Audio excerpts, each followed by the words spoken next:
होगा कि इन्हें कुछ दिनों के लिए पूरी तरह आराम करने दिया जाए। रमेश की हालत देखकर उसके बेटे राजू को बहुत गुस्सा आता है और वो अपनी दादी और माँ से कहता है, माँ, दादी, मैं इतना छोटा हूँ, फिर भी मैं इतना समझता हूँ कि पिताजी दिन रात दफ्तर में काम करके पैसे। पिताजी जल्दी चलिए, वरना मैं आज स्कूल में देरी से पहुँचूंगा। मेरी टीचर बहुत गुस्सा करती है। हाँ हाँ बेटा, अभी चलते हैं, बस 2 मिनट रुको। तभी रमेश की पत्नी कमरे से बाहर आती है और रमेश से कहती हैं, सुनिए जी, आज शाम को आप ऑफिस से जरा जल्दी घर आ जाइएगा। याद है ना, आज आपको मुझे शॉपिंग कराने के लिए लेकर जाना है। अरे भाग्यवान, इस महीने हाथ जरा तंग है। मेरी मानो तो शॉपिंग का विचार कुछ दिनों के लिए अपने दिमाग से निकाल ही दो। मैं तुम्हें अगले महीने पक्का शॉपिंग कराने ले जाऊंगा। अभी मुझे चलना चाहिए, वरना राजू को स्कूल पहुंचने में देर हो जाएगी। देखिए जी, अब आपके ये बहाने पुराने हो चुके हैं। मैं कुछ नहीं जानती। आज शाम को मुझे शॉपिंग करने जाना है, मतलब जाना है। आगे आपकी मर्जी। अच्छा ठीक है भाग्यवान, अब तुम पूरा घर सर पर मत उठाओ, मैं कुछ करता हूँ। इतना कहकर रमेश अपने बेटे राजू को लेकर वहां से चला जाता है। घर से निकलने के लिए रमेश जैसे ही अपनी मोटरसाइकिल शुरू करता है, तभी उसकी माँ उसे आवाज देकर कहती है, अरे रमेश, आज शाम को मुझे कुछ पैसे दे देना। याद है ना, मैंने तुझसे कहा था कि मुझे मंदिर में चढ़ावा चढ़ाना है। अरे माँ, मेरी तनख्वाह आने में अभी 10 दिन बचे हैं, अभी मेरे पास बिल्कुल पैसे नहीं है। हाँ, मेरी तनख्वाह मिलते ही मैं तुम्हें पैसे दे दूंगा।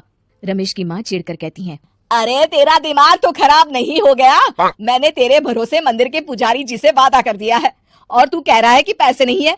अब मैं पुजारी जी को क्या जवाब दूंगी? तुझे तो मेरी इज्जत की भी कुछ परवाह नहीं है। अच्छा ठीक है माँ, अब तुम गुस्सा मत करो, मैं शाम तक कुछ इंतजाम करता हूँ। इतना कहकर रमेश वहां से चला जाता है। फिर दोपहर को जब रमेश अपने दफ्तर में बैठा होता है, तब उसे अपनी पत्नी और माँ की बातें याद आती हैं। रमेश अपने दफ्तर के एक साथी मोहन से कुछ रुपए उधार मांगता है। अरे भाई मोहन, मेरा एक छोटा सा काम कर दो, मुझे कुछ रुपयों की सख्त जरूरत है। मुझे कुछ दिनों के लिए क्या तुम रुपए उधार दे सकते हो? अरे रमेश भाई, मैं तुम्हें पैसे उधार तो दे सकता हूँ, लेकिन मुझे वक्त पर पैसे लौटा देना। वैसे भी मेरा मानना है कि दोस्ती यारी में कभी पैसों का व्यवहार नहीं करना चाहिए।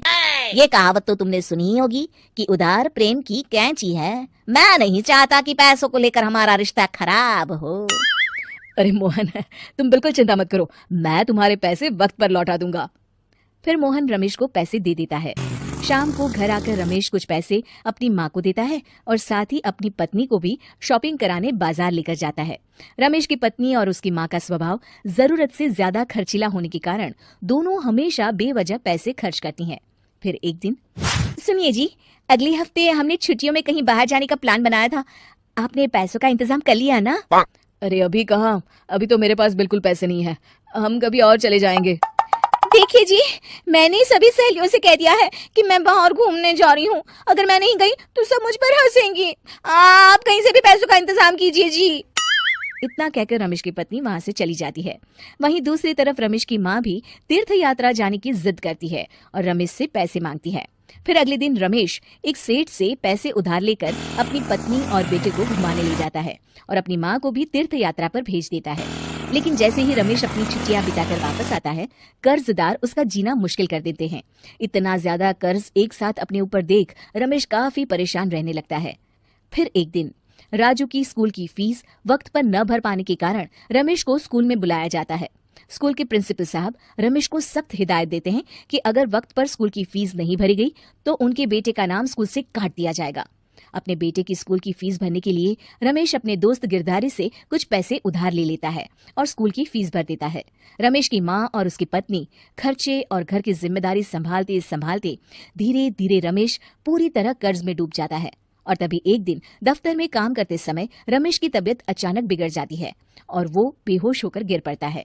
उसे जल्दी से पास के एक अस्पताल में भर्ती कराया जाता है। रमेश के घर वालों को ये बात पता चल जाती है तो वे सभी अस्पताल पहुंचते हैं। अस्पताल के डॉक्टर साहब उन्हें बताते हैं, देखिए, देर रात तक जागने और जरूरत से ज्यादा काम करने की वजह से इन्हें चक्कर आ गया था।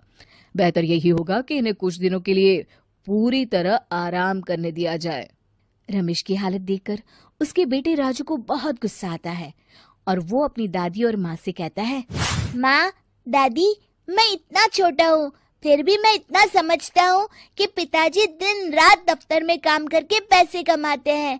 पिताजी अकेला पूरा घर संभालते हैं और आप दोनों अपने फिजूल के खर्चों के लिए उन पर दबाव डालते रहते हैं।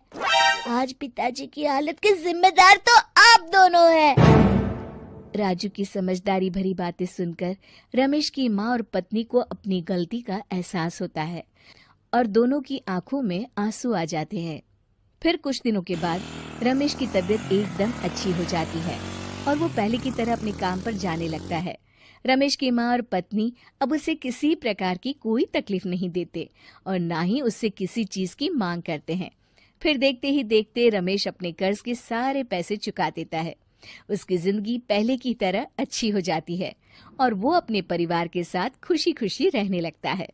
शिक्षा, हमारे रिश्ते एक तराजू की तरह होते हैं जिसकी दोनों ओर जिम्मेदारी और समझदारी का वजन बराबर होना चाहिए।